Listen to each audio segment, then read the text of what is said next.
As I've mentioned in my lecture, I think of Buddha as the original doctor. The Four Noble Truths are actually what a doctor goes through when he sees a patient. Makes a diagnosis, then says, this is the disease, these are the causes, this is the prognosis, and this is the treatment or prescription. So the Four Noble Truths: human life contains suffering. The causes of suffering are as follows: not knowing the true nature of reality, identifying with the ego, craving, aversion, the fear of death. The prognosis is pretty good if we follow the Eightfold Path. The Eightfold Path is the path to enlightenment. And enlightenment is the shift in consciousness that goes from personal to transpersonal to universal. To go to a domain of consciousness where we spontaneously experience universal truths, not really as some kind of moral rules and regulations to follow, but as things that spontaneously happen to us as a result of that shift of consciousness.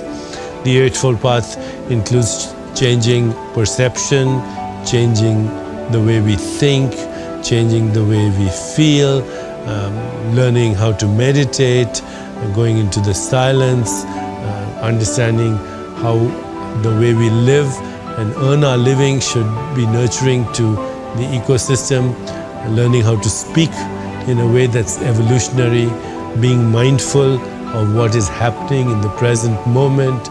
These are a few of the things that we learn about as we examine each of these principles that constitute the Eightfold Path of Buddhism.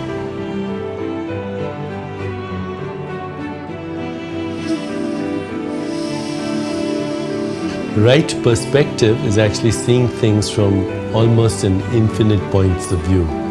So right perspective takes us beyond perception into seeing. That's what we call enlightened beings, seers. So I'm seeing a chair, and on the surface value, this is just a chair and I'm sitting on it. But if I could see it as it really is, I would see it's also a tree, it's also an ecosystem, it's also sunshine and rain and rainbows and clouds and water and earth and the ecosystem of the earth, the history of the universe, the infinite void. The whole universe pretending to be a chair right now. It's like taking a picture and freezing the movement of the universe into this perception. Why bother with right perception? Because what it does is, it tells us that there are so many ways of looking at anything. The world is entangled, it's connected, everything is connected to everything else. Everything is synchronistic with everything else. With the right perspective, we have understanding, we have insight, we have compassion. We start to see things without having a win-lose orientation. And therefore we are more creative, we are more insightful, we are more inspired. Right perspective is a very important teaching, and the word right might not be the most important way to label it. Right implies a certain way. It's integrated perspective, perspective that is holistic, that is nurturing, that does not have a win-lose orientation, that is relational. And every time now, when you look at something, realize that it's connected to everything else. And when you do that, you will spontaneously have intuition, a deeper understanding of interrelatedness, and that deeper interrelatedness experience will give you the experience of compassion and loving kindness.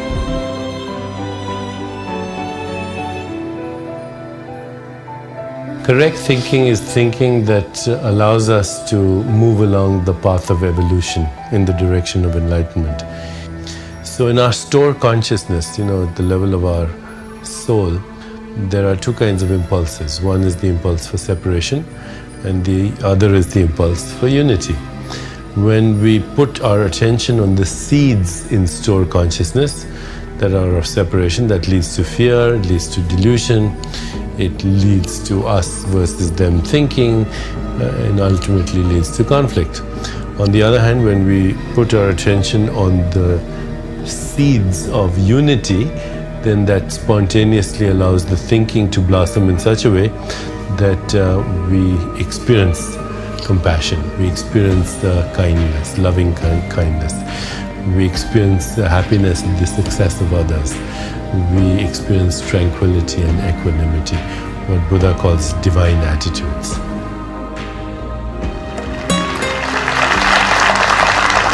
Let us take a look at Buddha's journey. He sets out to seek enlightenment. And he tries the usual things. He tries meditation, he tries yoga, he tries extreme asceticism, penance, all those practices. And for him too, nothing works. Finally, he encounters his own shadows, his demons. And instead of fighting them, instead of resisting them, he embraces them. He invites them to be part of himself. He forgives them. And then, after a long time, when he's sitting under the great Bodhi tree, the tree of enlightenment as it's now called, he finally gets it. And let us go through a little bit of his experience, okay? Because this is the essence and the heart of where we are trying to go. He's watching his breath, and he says to himself, it arises and then it subsides. Then he's watching his thoughts, and he observes that they arise and then they go away. Then he watches his emotions, and the same thing. They come, then they go. Then he observes his perceptions of the world, and they arise and they subside. So he comes to the first conclusion. If it arises, it also subsides. It's pretty simple, isn't it? Everything that arises also subsides. If it is of the nature of arising, it is also of the nature of subsiding. And that's the first dharma seal in Buddhism, the first principle that Buddha came to. And that is the law of impermanence. That everything in the relative world, what do you mean by relative world? The world of space-time and causality. Everything in the relative world is impermanent. And of course from there, there's an insight. There's an insight. A lot of our suffering comes from the idea of attachment to a field of permanence, or rather to an idea of permanence in a field that's inherently impermanent. There's nothing to hold on. It's like holding on to the air. And the one that's holding on is also impermanent. The one, I whom holding on, is also impermanent. There's nothing to hold on, and there's no one to do the holding on. Why does he say that? There's no one to do the holding on. Because he says, just like the things that I observe that are impermanent, I too am impermanent in this form. And just like that flower that I saw was rainbows and sunshine and earth and water and the whole universe, a total conspiracy of the whole universe, so too am I. That I'm not a separate self, which is the second dharma seal, that there is no separate self.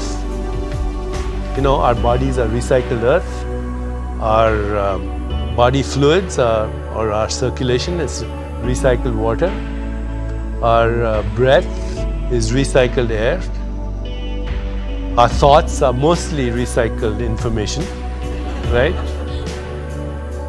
Our feelings and emotions are recycled energies that occur as a result of our interactions with each other. What about our personality? You know, I think, well, it may not be my body, or may not be my circulation and my breath, but at least I'm my personality. And he says, no. The personality is just recycled relationships. That's how we create our image of ourselves, through relationship. So if my body is recycled earth, my body fluids are recycled water, and my breath is recycled air, and my thoughts are recycled information, and my emotions are recycled energy, and even my personality is recycled relationships, then who the heck am I? do I even have a soul? And Buddha says, you're a reflection of everything else. That if you have a self, it's a reflection of all selves. And when you really experience that, then you will have love and compassion, not because it's a good thing, but it'll be impossible for you not to, because you're part of everything that exists. But even as he's having these insights, and all he's doing is watching. All he's doing is watching. He's watching his breath, watching his emotions.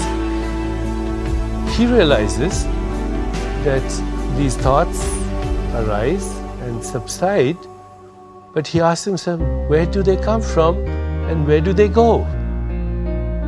So right now, you're all listening to me. You're listening, right? Just turn your attention to who's listening right now. As you're listening to me, be aware of who's listening. And I hope you feel a presence. Do you? Well, that's your consciousness. That's your spirit. It's not your mind, which might be saying, I wish I'd gone to the bathroom before we started. Okay? That's a thought that arises, then that it subsides, okay? So here he comes to a conclusion. There's a deeper consciousness in which thoughts arise and subside. There's a deeper consciousness in which perceptions arise and subside. In fact, there's a deeper consciousness in which the whole world, because what is the whole world? It's our perception, isn't it? So he turns to the deeper consciousness. What is this consciousness? The consciousness behind my thoughts is the consciousness behind all the intelligent activity of the whole universe. The consciousness behind my thoughts is the same consciousness behind all the intelligent activity of the total universe. So he suddenly starts to say, you know, one of the reasons we suffer and we fear death is that we are attached to the idea of a personal self that is permanent. So, you know, if I ask you, who are you? You say, well, I'm me, I'm here, I'm sitting in this chair. You're looking at me, that's my personal self. But Buddha would say, once upon a time, you were a teenager. And you had a different body, you had a different mind, you had different thoughts, you had different emotions. You even had a different personality. Was that the real you or is that the real you? A time will come when this body will be old and mature and wise and different thoughts, different emotions, different feelings. So which one is the real you? This one or the one that will come in the future? Once upon a time you were a baby, a teenager. Which one is the real you? And Buddha's answer would be, none of them. They are transient manifestations of the real you. And these transient manifestations, you consider yourself to be you, and then you want to hold on to this particular version of you. And of course, you're not going to be able to hold on to this particular version of you because it's transforming. And so you'll start to get scared, and you start to suffer, and you start to cling, and you'll start to be unhappy. So the key to your happiness, is go back, and then you'll see, first of all, that you're not a separate self. Secondly, that you're connected to all that exists in the total universe. But you'll also recognize that as you step back and step back and step back, that you are what we can call a transpersonal self. A transpersonal self is, yes, you have an identity which is part of your karma, memory, desires, experiences. You have metabolized every wisp of experience that has come your way, and you have created a soul or a self, but this self is in relationship to all other selves, And as you move from your personal self to the transpersonal self, ultimately to the universal self, and then you see that, you are the one who's creating this personal self and all the experiences of this personal self and all the relationships of this personal self, which we call reality. And when we experience that, you'll be extremely ecstatic. You'll be extremely joyful because this is the real you. And that he calls nirvana.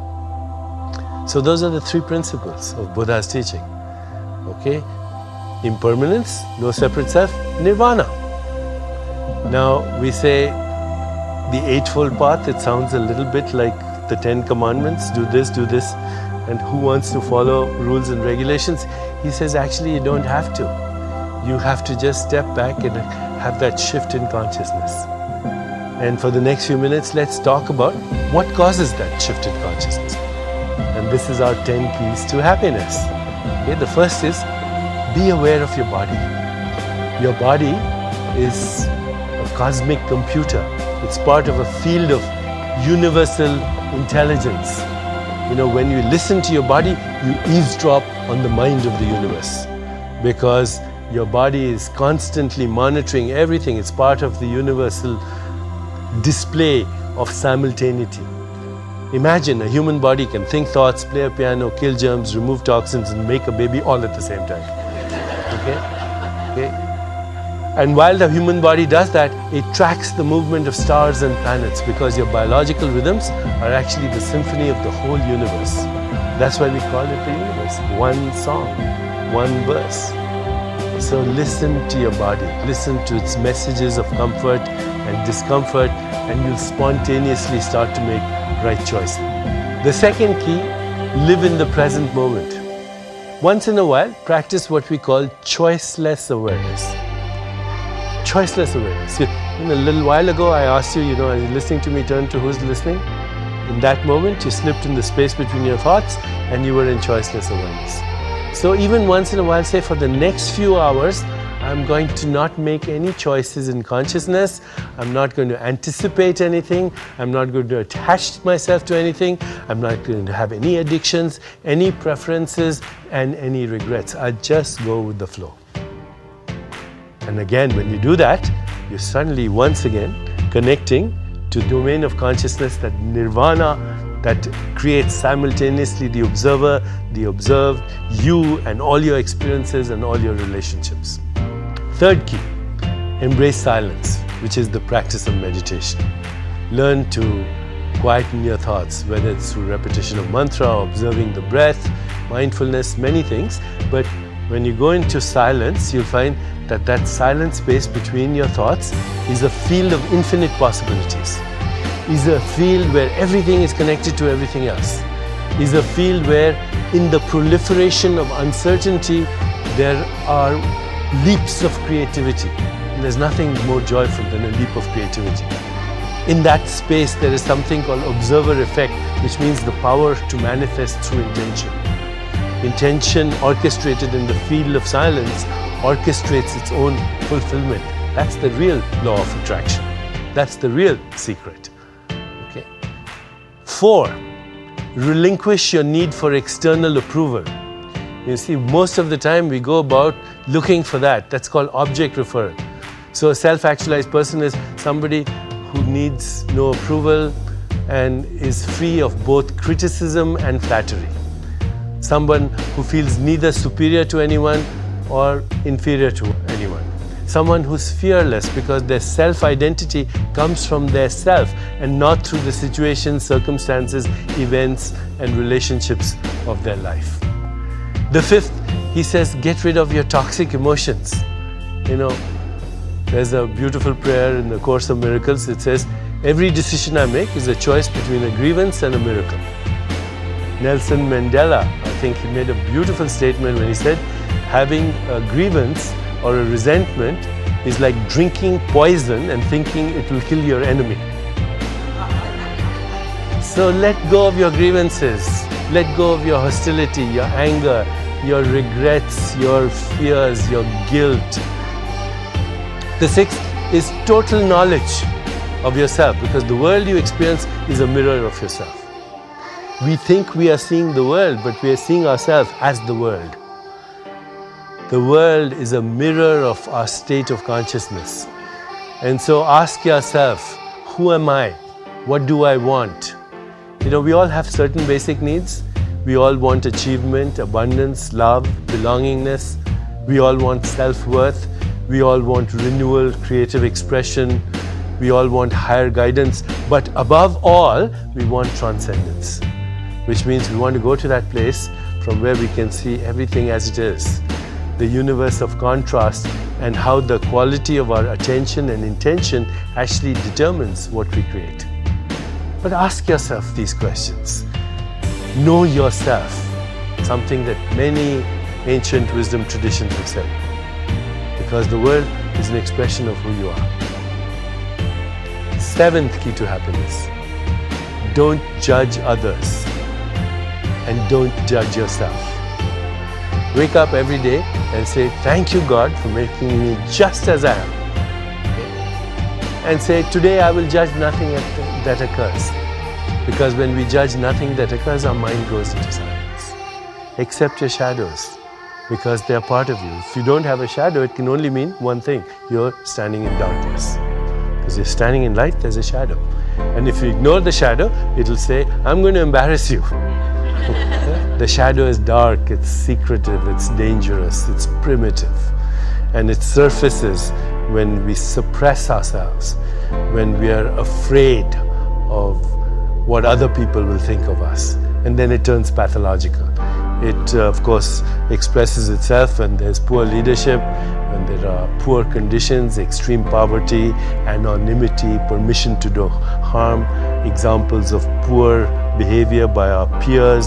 So we have to be aware of these shadow energies. You have to accept them, and actually you should share them with your best friends whom you trust, and then it will lighten the burden. And if you feel that the shadow is coming out in a pathological form, then ask your friends for help.